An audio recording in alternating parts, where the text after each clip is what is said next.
জানি জানি জানি আমার মায়ের এরকম উদ্ভট নাচ দেখে তোমাদের মনে নিশ্চয় অনেক কোশ্চেন আসছে যে কেন এরকমভাবে আমার মা নাচছে। তো চলো তোমাদের সমস্ত কোশ্চেন এক্ষুনি আমি ক্লিয়ার করে দিচ্ছি। বাবা এরা কারা? এরা ভগবানের কাছে যাচ্ছে নাকি জুতো চুরি করতে যাচ্ছে?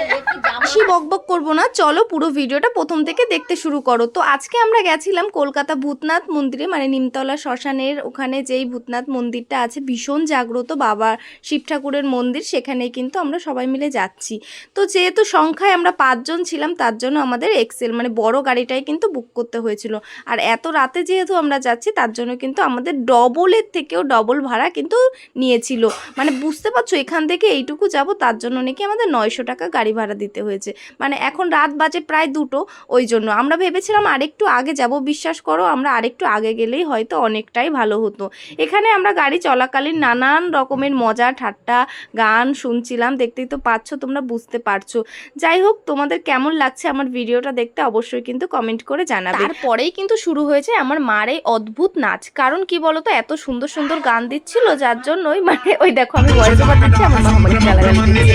তো যাই হোক দেখো মা চলে একদম সেই এক একার কাণ্ড, সেই মানে এই সমস্ত নাচ গান করছিল, দেখাতে পারতাম হয়তো আমার থেকে খুশি আর কেউ হতো না।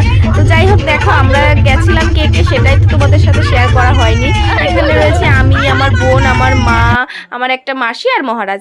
যাই হোক দেখো তোমাদের সাথে কথা বলতে বলতে আমরা কিন্তু সোজা চলে এসেছি নিমতলা শ্মশানের সামনে একদম, মানে সরি শ্মশান বলবো না, তো মানে যেহেতু নিমতলা শ্মশানের পাশেই একদম ভূতনাথ মন্দিরটা, তার জন্য কিন্তু আমরা ভাবলাম যে একবার শ্মশানটাও ঘুরে আসি। শ্মশানটায় ঘুরতে এসে না অনেকটা ইমোশনাল হয়ে গেছিলাম আমরা সবাই, ভেবেছিলাম ভিডিও করবো না, তবু কিছু ক্লিপ নিয়ে রাখলাম, তো তোমাদের সাথে শেয়ার করছি সেইগুলো। দেখো কত মানুষ পুরো এখানে ছাই হয়ে গেছে, মানে তাদের অহংকার। যাই হোক ও সমস্ত কথা বাদ দাও, অনেক ইমোশনাল হয়ে যাচ্ছি। যাই হোক দেখো আমরা এখন সোজা চলে এসেছি ঘাটের সামনে, আর ঘাটের এখানে দেখো প্রচুর সংখ্যক মানুষ কিন্তু এখানে শুয়ে থাকে, আর মানে সারা রাত ধরেই কিন্তু এখানে গান বাজনা চলতেই থাকে।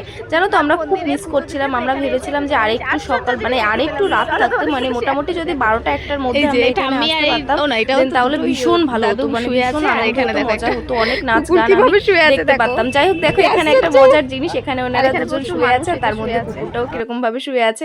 এখানে কিন্তু পুলিশ থেকে প্রশাসন সমস্ত মানুষরাই কিন্তু এখানে সারা রাত জেগে থাকে, যারা যারা জেগে থাকে থাকে, আর অনেকটাই ঘুমিয়ে পড়ে। দেখতেই পাচ্ছ প্রচুর সংখ্যক মানুষ কিন্তু এখানে ঘুমাচ্ছে, আর ওদের দেখে আমার মাও কিন্তু এখানে শুয়ে পড়েছিল, আর সেটাই কিন্তু আমরা মজা করছিলাম যে তুমিও শুয়ে পড়লে। তো যাই হোক এখন তো আমরা চলে এসেছি সবাই মিলে নদীতে স্নান করতে, সরি গঙ্গাতে স্নান করতে। তো গঙ্গার জল কিন্তু মা গঙ্গার জল প্রচন্ড ঠান্ডা ছিল, বাট আমাদের না সেরকম একটা ঠান্ডা লাগছিল না, বাট পরে গিয়ে আমরা কিন্তু সেই ফিলিংসটা করতে পেরেছিলাম যে কতটা আমাদের ঠান্ডা লেগেছে। এখানে কিন্তু আমরা সবাই মিলে অনেক মজা করছিলাম, আর আমি এদিকে বলছিলাম যে মহারাজ যারা আমি দাঁড়িয়ে রয়েছে আর ওনারা সবাই চলে গেছে।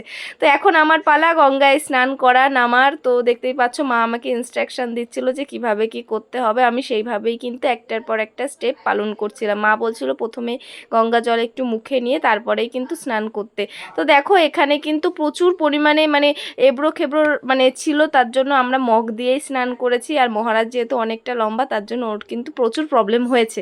যাই হোক তারপরে আমরা সোজা সেখান থেকে চলে আসি স্নান করেই অপর ডালার দোকানে, সেখান থেকে ডালা নিয়েই তারপরে আমরা তিলক কাটতে চলে আসি। এক এক করে কিন্তু আমাদের সকলের কিন্তু তিলক কাটা হয়ে যাচ্ছিল, দেখতেই পাচ্ছ। আর আমাদের এক একটা ঘটের দাম যেটা নিয়েছে তার থেকে বেশি হয়েছে, যে আকন্দ ফুলের মালা, মানে যেহেতু শিব ঠাকুরের পুজো দিতে এসেছি বাবার চরণে আকন্দ ফুলের মালা দেবো না সেটা কি হয় বলো, তার জন্য কিন্তু আমরা আকন্দ ফুলের মালা নিয়েছিলাম। আর এক একটা আকন্দ ফুলের মালা কিন্তু 20 টাকা করে নিয়েছিল, মানে ঘটের দাম যা আকন্দ ফুলের মালার দামও কিন্তু তাই।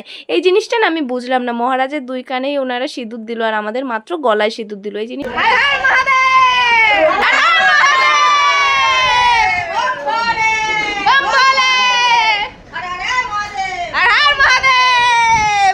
বন্ধুরা তোমরা দেখতেই পাচ্ছ আমরা ইতিমধ্যে একদম মন্দিরের ভেতরের দিকে কিন্তু প্রবেশ করতে চলেছি, আর মন্দিরটা কিন্তু একদমই ফাঁকা ছিল। যেহেতু আমরা এখন ভোর বাজে প্রায় 4টের সময় কিন্তু আমরা একদম ফার্স্টের দিকেই কিন্তু চলে এসেছিলাম পুজো দিতে। আমরা জানতাম যে প্রচুর ভিড় হবে আজকের দিনে, আর আজকে কিন্তু 10,000 বছর পরে এই যে তিথিটাতে আমরা পুজো দিলাম, এই তিথিটা কিন্তু 10,000 বছর পরে এসেছে, তার জন্য কিন্তু এখানে প্রচুর সংখ্যক ভিড় হবে, তাই জন্যই আমরা দ্রুত এসেছিলাম গাড়ি বুক করে নিয়েই।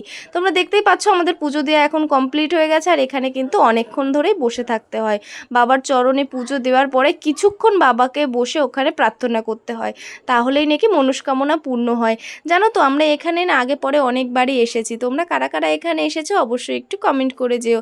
তারপরে আমরা সোজা চলে আসি মন্দিরের, যেখান থেকে আমরা আর কি ঘট নিয়েছিলাম সেখানেই চলে আসি সেই দাদাটার দোকানে।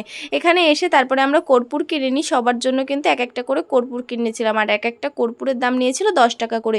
উনিই কিন্তু আমাদের এই যে কর্পূর যেটাতে জ্বালাতে হবে মানে আরতি করতে হবে সেটা কিন্তু উনিই দিয়েছিল। সব ঘর থেকে শুরু করে এই কর্পূর দেওয়ার মানে আরতি করা যে জিনিসটা সেটা কিন্তু ওনাকে আবার দ্বিতীয়বার রিটার্ন করতে হয়েছিল। রিটার্ন না করতে পারলে কিন্তু ফাইন দিতে হতো, আমরা সেভাবে কিন্তু রিটার্নও করে দিয়েছিলাম। এদিকে দেখো আমরা সবাই মিলে আরতি করছিলাম, মনে হচ্ছিল না মানে সমস্ত মনের সমস্ত গ্লানি এখানেই দূর হয়ে যাচ্ছে, এতটা ভালো লাগছিল সত্যি বলার মতো না। আমরা কিন্তু সবাই ভিজা কাপড়ে রয়েছি, কিন্তু আমাদের কোনো রকম কোনো অসুবিধাই কিন্তু হচ্ছিল না। পরে গিয়ে একটু প্রবলেম হয়েছিল, যখন বাড়ি আসি তখন খুবই ঠান্ডা ঠান্ডা লাগছিল। যাই হোক এখন দেখো মা ওই হচ্ছে ছাই না, ওই যে কালি যেটা হয় না সেটা সবার মুখে একটু লাগিয়ে দিল কপালে।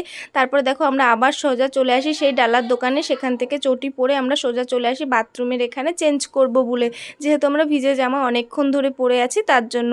আর আমরা কিন্তু বাড়ির থেকে আগের থেকেই জামা কাপড় নিয়ে গেছিলাম, শুকনো জামা কাপড় মানে কাঁচা ধোয়া জামা কাপড়ই কিন্তু আমরা নিয়ে গেছিলাম।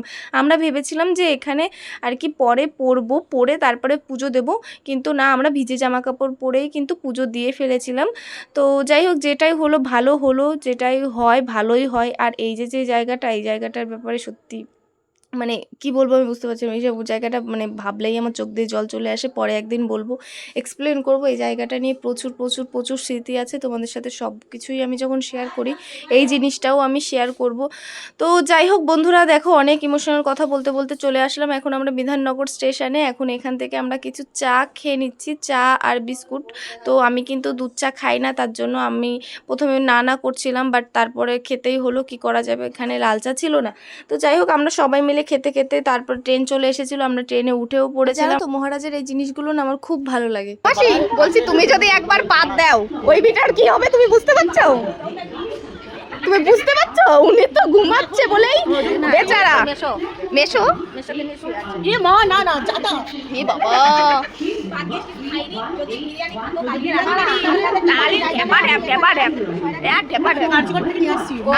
পেটের ভিতরে লিভার ফাংশন খারাপ বাবা না, আমি ভাবছি খালি তুমি যদি একবার পাদো তাহলে কি হবে। এ বাবা মাসি আমাকে এটা পাত দাও।